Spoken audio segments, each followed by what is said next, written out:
Ja si myslím, že prvý taký ukazovateľ toho, prečo bol výnimočný, že on proste vedel.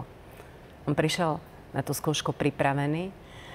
On je znamenie panna, je dokonca v ten istý deň bol narodený ako ja, 17. septembra, ale no 13 rokov skôr. A to sú, my sme veľkí pracanti teda a dochvíľní ľudia a ja som v živote napríklad nikde nezmeškala. Bednárik presne o 9. kričal, kde ste všetci, okamžite, pauza, keď mala byť, tak on, že no bohužiaľ pauza.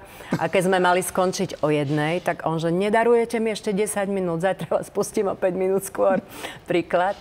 Ale tam proste všetko klapalo. Tam bol plán na týždeň, každý vedel, kedy máme spievanie, kedy máme pohyb, kedy máme aranžovania. Potom sa išlo všetko dokopy a vlastne prišiel deň premiéry a my sme to všetko mali, nechcem povedať, že v maličku, lebo vždy sme mali taký trošku stres, že ako to dopadne, ale boli sme jednoducho pripravení.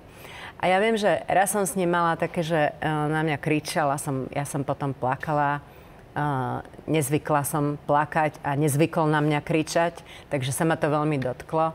A on prišiel na druhý deň za mnou, doniesol mi rúž a povedal, ty sprostá, ja chcem, aby si bola dobrá.